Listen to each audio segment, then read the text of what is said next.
wabarakatuh. Selamat pagi, selamat siang, selamat sore, dan selamat malam teman-teman. Perkenalkan, nama saya Darmas Faro. Saya berstudi Sekolah Tinggi Pembangunan Masyarakat Desa STPMDA PMD Yogyakarta. Sementara ini saya semester 3 dan kali ini saya akan membuat video yaitu menceritakan budaya istiadat. Dan di sini mata kuliah teknik fasilitas di mana dosen telah memberi kami mata kuliah teknik fasilitas untuk menceritakan kisah atau peristiwa yang terjadi di setiap kampung atau daerah masing-masing. Baik, terima kasih.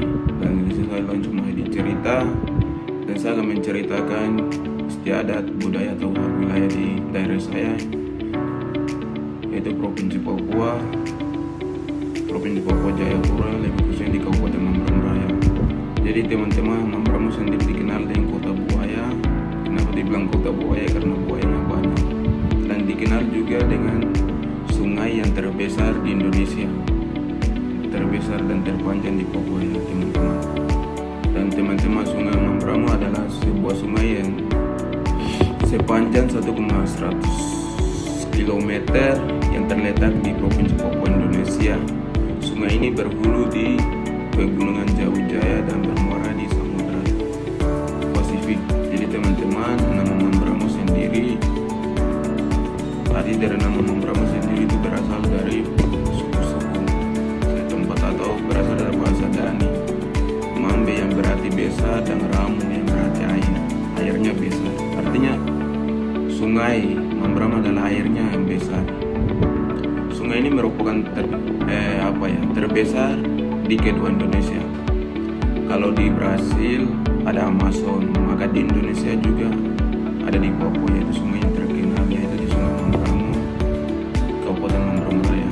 Dan beberapa suku bersaing bermukim di beberapa pesisir pantai atau pesisir sungai tersebut. Yaitu ada berbagai suku ya teman-teman, banyak. Sendiri sudah menduduki atau menjuluki beberapa orang. Jadi Mambramo sendiri dibagi menjadi dua ya, yaitu Mambramo Hulu dan Mambramo Rofaya, atau disebut juga Tariku dan Taritatu. Teman-teman, ada Hulu dan Rofaya. Yang berbagai air kecil, berbagai mata air yang keluar di berbagai kampung, keluar di Sungai Mambramo jadikan besar jadi satu ya. Dan teman-teman, di Kabupaten Mambramo Raya sendiri, di Undang-Undang Nomor 19 Tahun 2007, wilayah Sungai Mambramo menjadi pusat administrasi Kabupaten Mambramo Raya. Jadi teman-teman, sebelum kabupaten jadi, Mambramo masih masuk di Kabupaten Sarmi. Pemakarnya di 2007 ya.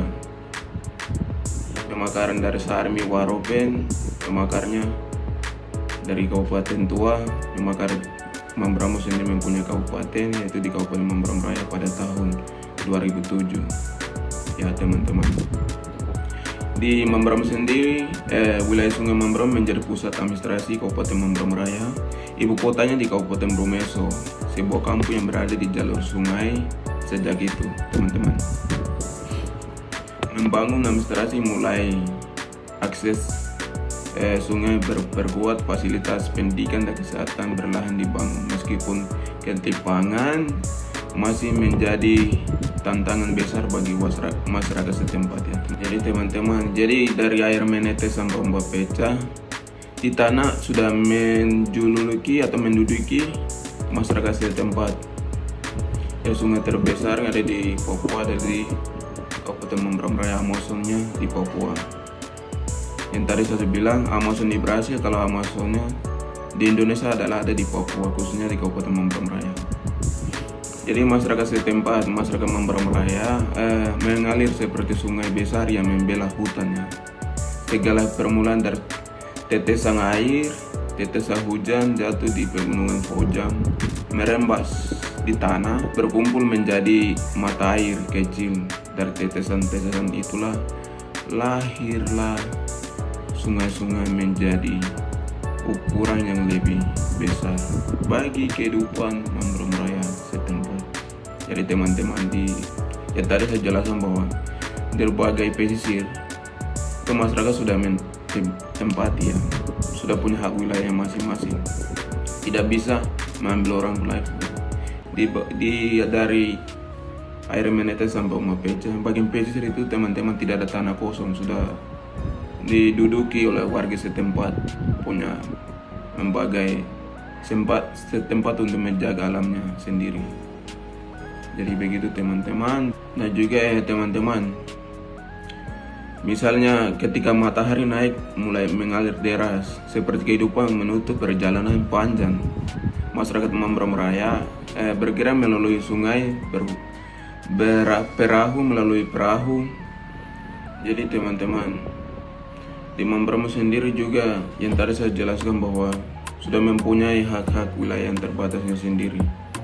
Dan di dalam Mambramo sudah dipenuhi oleh keanekaragaman hayati dan flora dan fauna yang masih tersembunyi.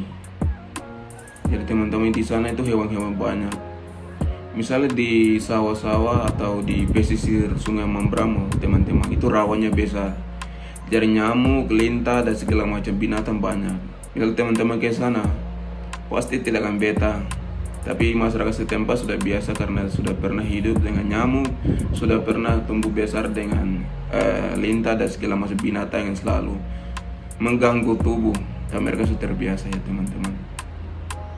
Biasanya di sana teman-teman, hidup itu mereka tuh bergantung pada alamnya, menikmati hasil dari situ, menghasil.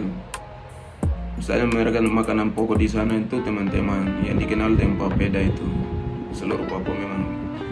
Kita di Mambramo juga karena sagu yang terlalu banyak teman-teman di pesisir sepanjang Sungai Mambramo itu. Sagunya terlalu banyak, pohon sagu. Akhirnya biasa ibu-ibu atau cewek-cewek mereka tugas itu tokok sagu. Dan bapak-bapak atau laki-laki mereka itu berburu ya teman-teman. Berburu, cari buaya, ikan atau nelayan, atau pasang jerak untuk menangkap babi hutan atau kasuar dan segala macam binatang.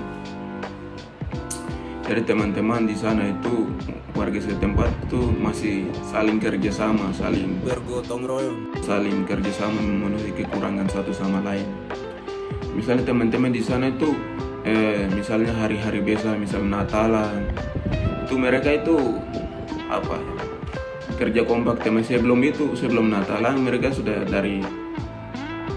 sebelum Desember, dari Oktober November itu mereka sudah hiasi pohon-pohon Natal, atau sudah hiasi sudah segala macam ini sudah ada kesiapan. Misalnya ibu-ibu ya mungkin pergi toko sagu cari sagu untuk menyiapkan untuk Natalan. Terus bapak-bapak atau laki-laki mereka pasang jaring, terus menangkap ikan lalu taruh di satu tempat dan pasang jerak untuk menangkap babi atau cari buaya. Jadi teman-teman itu sudah bagi tugas. Misalnya anak-anak muda bisa ikut bantu mama atau ibu-ibu toko sagu, atau bisa ikut bapak orang tua untuk cari keperluan untuk ke acara nanti. Jadi biasanya orang tua di sana ya pasti teman-teman biasanya cari babi, buaya dan segala macam untuk persiapan Natal, misalnya Natal atau hari Paskah, terus atau penyebutan tamu atau tamu istimewa, bupati, KMP itu teman-teman mereka sudah siapkan sebelumnya. Yang tadi saya jelaskan bahwa teman-teman di sana tuh hidupnya masih tergantung pada alamnya. Jadi mereka tidak pusing kalau beras tidak ada, mereka punya alamnya ada makanan pokok, sagu, ubi dan segala macam sayur-sayuran yang masih ada. Ikan banyak, daging babi banyak, buaya dan segala macam hewan ada, burung dan masih ada teman-teman. Di sana itu flora dan fauna, keanekaragaman hayati yang masih tinggi, masih tersembunyi. Surga kecil yang masih jatuh di bumi itu sebagian di Papua itu teman-teman. Jadi Papua bukan tanah kosong. Sisinya ada segala macam binatang teman-teman. Jadi teman-teman, jadi budaya di sana Jadi misalnya dalam pernikahan teman-teman, mereka tidak minta uang, mereka tidak minta apa, tapi mereka minta tukaran. Misalnya teman-teman nikah dengan saya punya saudara perempuan, maka teman-teman punya saudara perempuan akan kasih ke saya untuk pergantian tukaran. Kenapa mereka tidak minta uang? Karena mereka anggap bahwa uang itu cuma sekedar ini akan habis, tetapi harus dengan penukar dengan manusia dengan manusia. Budayanya begitu teman-teman. Dan istiadatnya juga masih tinggi teman-teman. Ada kepala suku untuk mengatur setiap kampung dan daerahnya masing-masing. Dan juga teman-teman, di sana itu pembangunan juga masih kurang merata. Di kampung-kampung terpencil jaringan tidak terjangkau. Jadi teman-teman di sana juga barangnya mahal-mahal. Jadi orang tua di sana teman-teman dan sudah hidup bersama alam. Jadi yang tadi saya jelaskan bahwa tidak ada beras, mereka bisa memenuhi kebutuhan dalam ambil alam dari kebutuhan hidupnya bisa dari alam tersebut itu. Jadi teman-teman, dan setiap kali pemerintah atau memimpin di Kabupaten Mamberamo Raya tidak pernah ada perubahan teman-teman.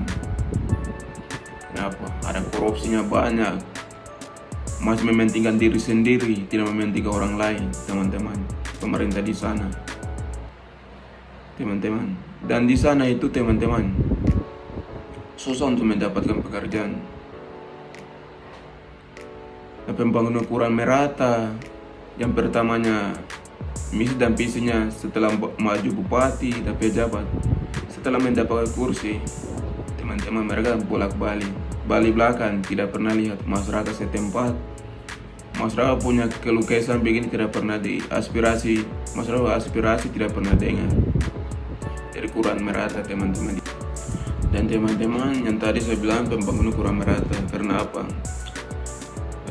Teman-teman dari guru-guru honor mereka di setiap distrik memang sudah sekolah SD, SMP ada. Cuma gedungnya saja teman-teman, cuma gurunya tidak ada. Semua lari, semua tidak betah di kampung karena apa? Pedalaman Papua teman-teman tahu sangat jauh dari kabupaten ke setiap distrik atau kampung pedalaman itu membutuhkan waktu lama.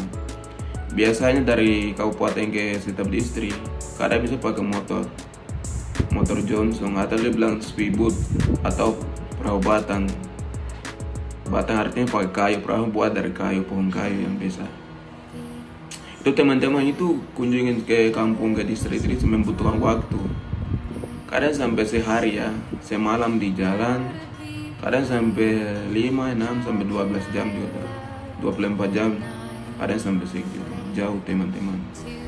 Dan jalan trans juga teman-teman, itu cuma air saja. Jalan daratnya belum, tidak ada mobil, jalan darat. Harus kunjung ke kampung itu teman-teman harus pakai speedboat atau pakai jalan kaki juga butuh waktu lama ya. Sampai sehari, sejam, lumayan teman-teman.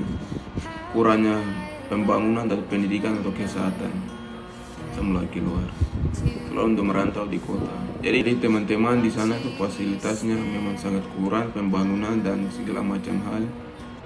Tidak di teman-teman bu kampung, kampung sangat ketinggalan. Jadi kedepannya saya berharap pemerintah bisa membangun itu teman-teman. Merantau keluar Papua, merantau di Jogja ini, di Jawa ini untuk mencari ilmu. Di kampus ini saya banyak dapat pengalaman dari Bapak Ibu dosen di kampus TPMD tentang belajar tentang desa.